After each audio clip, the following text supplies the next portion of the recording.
This is Avion, Atypical Voices in Our Time, the official podcast of Chemistry Productions. That's spelled K3MISTRY Productions, a media education company.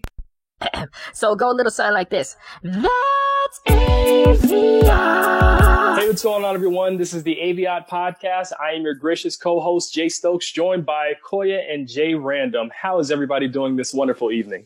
Hey, guys. Doing good. What's going on? How's everybody doing? Let's just go into the first topic of this conversation right here. I wanted to talk about Meg Thee Stallion's performance on SNL when she was using Malcolm X's voice over to talk about how the black woman is disrespected and everything like that. The famous Malcolm X, who told you to hate your hair? Who told you to hate your nose? Right? And she used that before the Savage. Oh, shoot. See, look, I already knocked my camera down. You want to stop recording? No, you can keep it going. You keep it going. I'll put it back up. She used that podcast, guys. I know, right? I haven't been here before. So she used that before the Savage performance, and I sent it to Coy, and I like what she said about us as black people supporting black men and black women, but then it was just like, you're using the Malcolm X quote, but you're wearing a weave, and then you're about to perform Savage, where you're saying certain lyrics, and then you're twerking with your friends. Mm-mm. So I just felt that was a little interesting, a little odd. So I wanted to get your take on it, both of y'all. Just because someone wears a weave and they twerk doesn't mean that they shouldn't be protected and respected. Yes. Yeah. I True. don't agree with you there. I told you that when you text me. Yeah, I just don't think that's fair. Like, if they want to wear a weave to look pretty or feel pretty, then that's their thing. But that doesn't mean that somebody has the right to disrespect them. Random? I didn't know. Okay, cool. Yeah, I want to jump in. So, first of all, yeah, Coy, I agree with you. My only problem is that I just feel like I don't think Megan really understood the concept of what Malcolm was saying when he said that speech. Who taught you to hate the texture of your hair? Who taught you to hate the color of your skin to such extent that you bleach to get like the white man? Who taught you to hate the shape of your nose and the shape of your lips? Who taught you to hate yourself from the top of your head to the soles of your feet? Who taught you to hate your own kind? Who taught you to hate the race that you belong to? So much so that you don't want to be around each other. So I think it was good. Like, if she probably would have said it probably after the performance, but do it before and then do what she normally does, which is the same old stuff. It was forgotten, I think. So I think she probably would have did it after, where I'm like, okay, I got you. Then I forgot about what she was doing with the twerking and the song Savage. They were like, okay, power to the people. So I think it's all about formatting. If she might use it at the end, where I'd be like, okay, cool. Using it in the beginning and then doing what she did is kind of like using a church hymn and then all of a sudden start cursing and dropping like it's hot. You'd be like, wait a minute. Are we in church? Or, that is a good comparison. What I'm saying? So, yeah, very good comparison. So that's why I do agree. It doesn't mean she shouldn't be protected at all because of her lifestyle as far as her music. Not her lifestyle, but her music choice. But I just think the selection was backwards. I think she probably should have said it towards the end and then just threw the fist up and then dropped the mic and kept it moving. We're like, oh, that was dope. She did it. You heard that Malcolm X joint? But now it's like, you heard that Malcolm X joint was dope, but wait a minute, what's she doing? I'm confused. So I think it's all about selection. I thought the performance was dry. I agree, maybe the placement would have been better. The performance was so lackluster for me. Yo, these entertainers, they can't do it now without without people in the crowd. They just look like they just performing.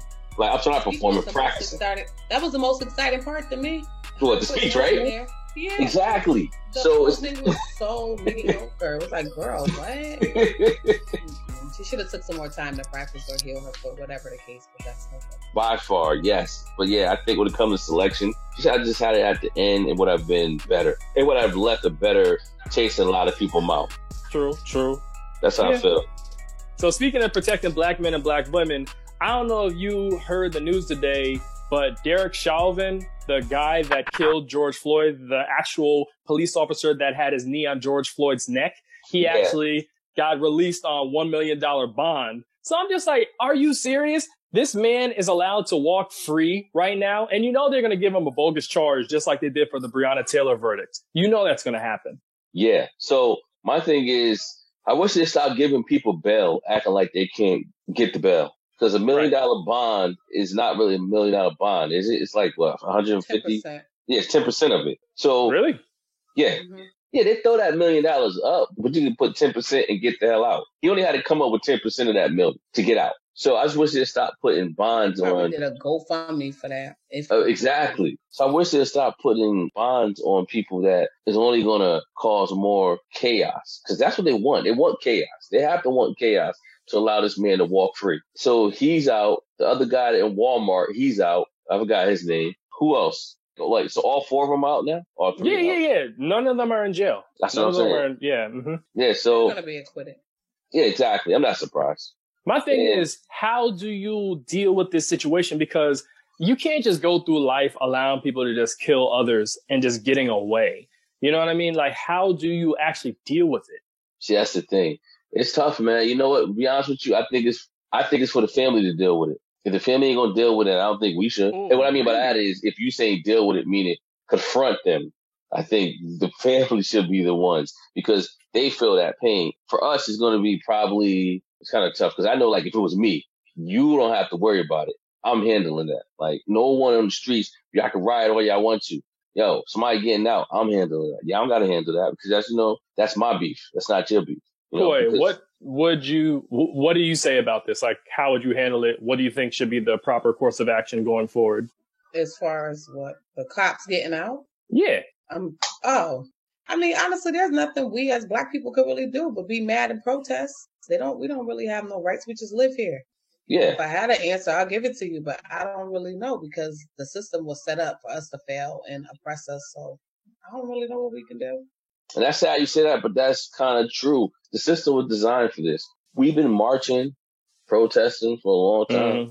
It's still going down. And the sad part is now it's not even being recorded on cop cams. It's being recorded by us. There's still not enough evidence. That's why when people get upset and start busting at the cops randomly, I personally can't feel sad because I'm like, that's frustration. Oh, well. That's frustration.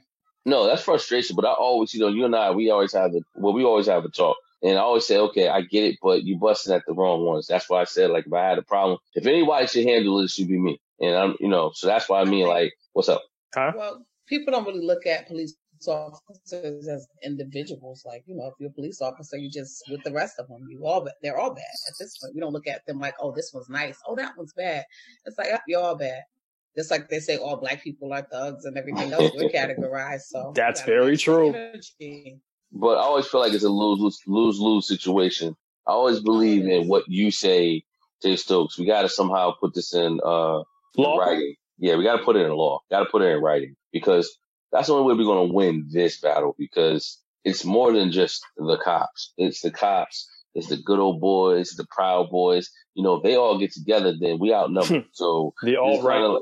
Yeah, exactly. So it's kind of like, you sure you want to go eye for an eye because it's just a lose. It's not a lose-lose situation because if you take out some, then you didn't really lose. But at the end of the day, what are you really gaining? Because the media is going to spin it anyway and forget the fact that, your family member got taken out by XYZ. They're just going to remember, oh, you retaliated. That's all they're going to, they ain't going to say retaliate. They're going to be like, they're going to spin it. So as long as the media are in control, they're always going to spin it because they have to, because they're not in the business to tell the truth. Nope. Obviously not. And I don't know if you know, I'm trying to look up the name of the guy right now because I didn't remember his name. The Black guy that just got killed by the cops. Remember he posted that Facebook post. Do you remember his name? I'm trying to remember his name. Well, I remember he's under Jersey. Coy, do you have his name at all? No. How recent was this? Yesterday? Yeah, like either this week or last week. I didn't know that. Yeah, another Black guy. But the thing about him was he made a Facebook post talking about how he supports the police and how we shouldn't be mad at white people and everything. And then he gets killed by the cops the next day. Damn. Ain't that crazy? Yeah, maybe I'll watch what you say, man, because you may feel that way, but they may not feel that way about you. Obviously. And the guy who killed him was only... They care about Black men. No, they don't. And the guy that killed him... Making that video. Yeah, and the guy that killed him was only on the force for 6 months. So what? They're so scared of Black men. Yeah, he was intimidated by them. Yeah. He was on the force for 6 months. That force. I don't know if he was transferred somewhere else, but. And the thing is, it's sad because he was trying to break up a domestic dispute. So he was actually being a hero. He was being heroic. And the cop actually ended up killing him. And I'm just like, wow. Like, we can't even. That's what I'm saying. I remember you were talking about before, like a domestic dispute. Unless you know what it's about, just like leave it alone. Maybe you could call the cops, be like, hey, I see this happening, but don't get involved. Just because if you get involved, that can make your life a living hell. You know what I mean? You know the sad part is, too, you are in a lose-lose situation because you, as a good Samaritan, shouldn't do anything because they may turn on you, both of them. B, if you call the cops may only escalate it, and then they're going to realize you the reason why Joe Schmo is maybe dead. So that's a tough situation. It is. It's very bad. His name was Jonathan Price, by the way. Jonathan Price. Yeah. Because it seems like cops, they just escalate shit. They don't calm nothing down. They escalate. You know, because some people who are trying to defund the police, they want like mediators to come and more people who will like, you know, try to intervene without the force of guns and tasers and whatever else. Yeah. Well, here's the thing. We know that cops can like this, like they could calm down a violent situation because we see them do this with white people all the time. We see them videos all the time. So I'm like, they can do it. They can. They can. When it comes to us, they don't want to do it. They don't care. No, they don't. Exactly. If they kill us, there's no consequence. And that's the problem. Like I said again, it's more than defunding the police. It's also taking away that immunity that they have. Because the immunity that they have, it allows us that when we sue them, we're suing the police force. The police force have this nice fund that the money is sitting in for these lawsuits. So it's never really affecting them because think about it. You shoot someone, a white cop shoots a black person. All of a sudden, now they're on desk duty and they're still getting paid. And when they get sued for those $12 million, it never comes out of his pocket because he don't even have $12 million. Guess what? He's still in the force. He's still getting paid. No, somehow every cop that does the crime should do the time, and that includes being sued. Strip them. Do like what you can do to an average person. Sue, right? They have charges. Repercussions. They might do it twice. Exactly. They would. But you know what? But the double standard, well, not the double standard, but the other argument is now cops are going to be hesitant. They should be hesitant. Yep. They should second guess. They should probably invest in tasers. And what I mean by tasers, because they already have tasers. But stop with this taser. The taser wasn't strong enough. They ripped it off. Well, get taser and pepper spray. Get something. And I'll give you one better, though. How about we vet and make sure that white supremacists are out of the police force? How about that? Good luck with that. But that sounds amazing. Yeah, good luck with that because the sad part is, how are we going to catch them? You can catch them. Where there's a will, there's a way. The problem is, the force was built on white supremacy. Exactly. True. So who's investigating who? They're like modern day slave catchers. That's the type of thing they play. So. Yeah. Mm-hmm. Who's monitoring who? That's why some people just say defund it altogether. So that's where that idea comes in. Because if it's built on white supremacy, like, what are we doing here? You know? It's like an fight. And then the thing is, with Coy, and you're mentioning defund the police. Defund the police doesn't mean dismantle it all together and let the criminals run free. It just means take some of the money that is going to police officers and put it towards other organizations, other entities that will better serve communities, such as schools, which need a whole bunch of money, such as proper medical services for people out there. So I just hope people understand that's what defund the police means. I think they should come up with a different term than defund the police because it could get misconstrued as it has, but that's what it means.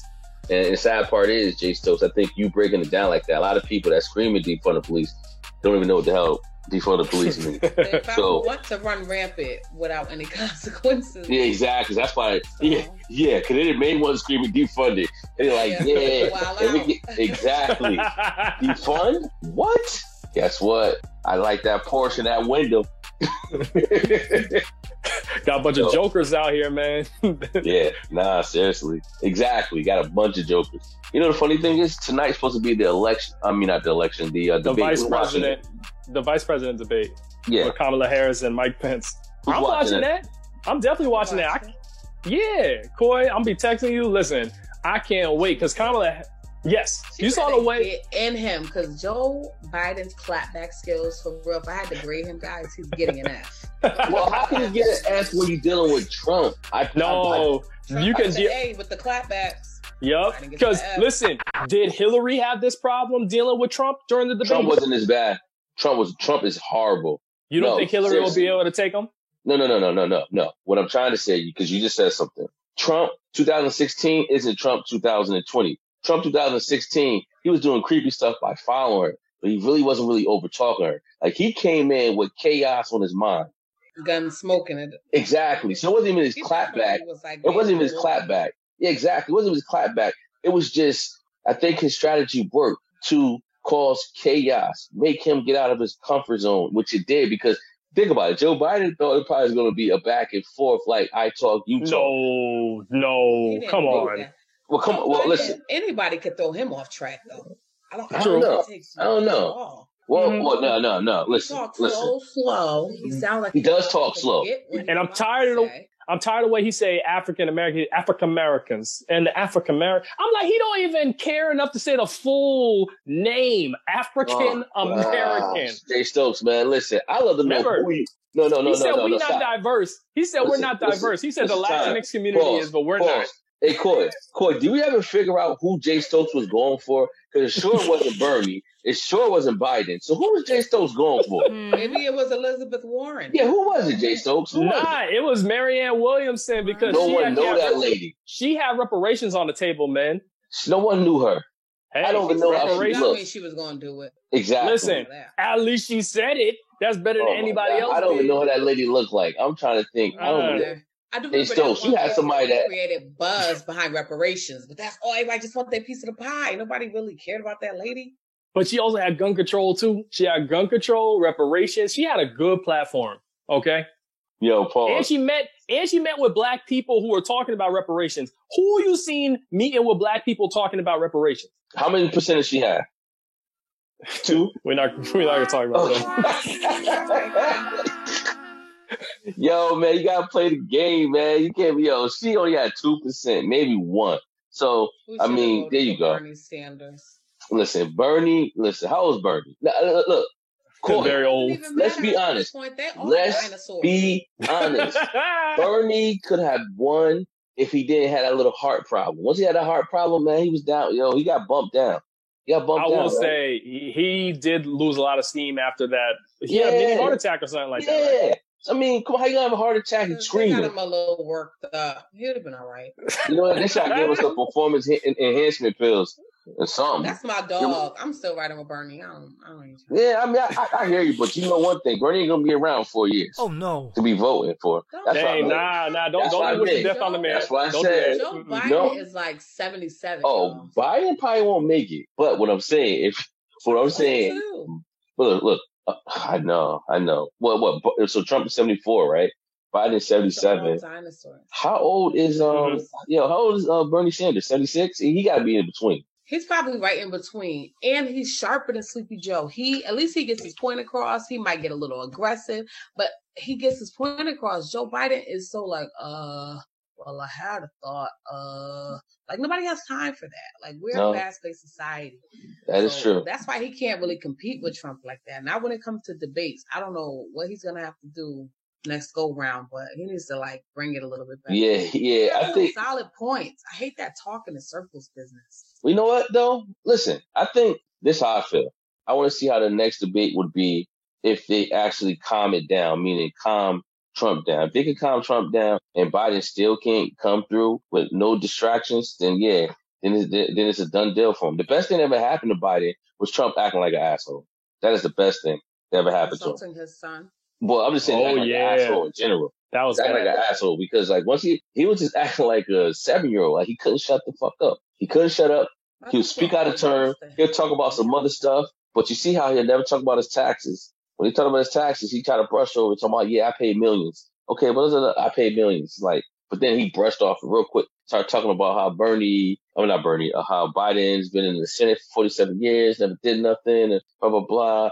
But it's like, dude, but you've been here for 4 years. You haven't done nothing either. So, it's not that easy. And you're the president. I was only a senator. And now for a quick commercial break. Hey guys, as you can hear, we are unapologetic in our opinions. We may be politically incorrect or possibly wrong, but don't knock us for being ourselves and saying what many are too afraid to admit out loud. Anyways, if you have any thoughts or questions about our show, email us at chemistryproductions@gmail.com. That's K3MISTRY productions@gmail.com. We'll be sure to address whatever you have to say.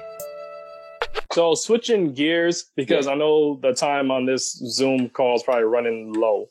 I don't know if you even checked, but is it? Look, I don't see no clock there. I don't see no time on it. Watch the joint just cut off on us, Koi. Watch. There you go. Let's get it.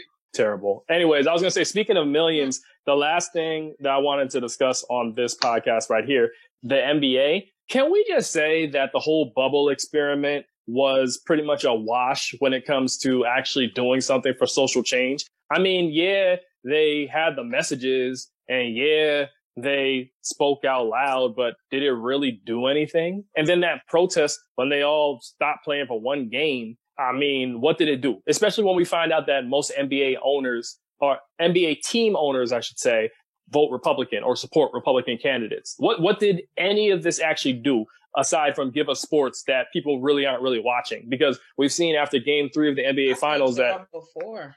You did? They should just put a pause on it. Yeah, I said that in the beginning. It's just too much going on, and I don't know. It's just right now is not the time. We're too distracted. Aliens popping up, showing out. I didn't fall asleep all the time. It's just all a mess. I think we're too distracted right now. Does anybody even watch it? I heard that the finals were kind of dry. Yeah, they are. You guys watch very it? Dry. It's very dry. Mm-hmm. Yeah. For me, I look at it like this. I think the NBA bubble did what it needs to do. And what I mean by that is it basically allowed the NBA to show everyone and even themselves that if they decide to do the 2020, 2021 season, it might only work in the bubble. Only how you can figure that out is just continue this season. And from this season, you can basically say, okay, it works. Because think about it. The bubble does work. The bubble works compared to the NFL, Major League Baseball, even hockey did a bubble. That's because of the numbers, though. It's because of the numbers. The NBA, they have shorter rosters. Hey, at the end of the day, the bubble worked for them, which means, so I will not be surprised if the 2020, 2021 season is in the bubble. Mm-hmm. You know what I'm saying? But with the whole league this time. Don't make me. I'm gonna make another song. You be stuttering too much. Because I'm trying to figure it out. Listen, don't call me out on my stuttering, man. Know what I'll do? I'll stop recording this shit. Listen, that's one thing. Two things you don't play with. One of them is definitely my stuttering. I get serious. Take his time. It's all love, Random. It's all love, man. But to be honest, wait, what did you say, Koi? So you guys get stutters when he's excited. I wasn't excited. I was moving on to the next topic. My mind somewhere else. So that's normally when my stuttering comes out with my mind somewhere else. But yeah, to answer your question, it worked because they never cared about social justice. They cared about making money. How you know? Right. Because it came back and it was never about social justice. And they gave us a little bit to shut us up. But in reality, believe me, when these NBA players went back home and really think about it, matter of fact, the players right now, when they probably thinking about it, like, yo, this shit did nothing. They understand it did nothing, but it's a bigger picture. And the bigger picture for them, meaning the owners, is that the bubble worked. And I wouldn't be surprised. And if they start the 2020, 2021 season, like I said, in the bubble, then we know it wasn't about social justice. It was all about how we can continue to make this money. Yeah, that's what it's about. Yeah, because the NBA league works like this. The NBA players get 51% of the shares, of the revenue, and it's 49 for the owners. If no one plays, no one gets paid. And then they got to give that advertising money back.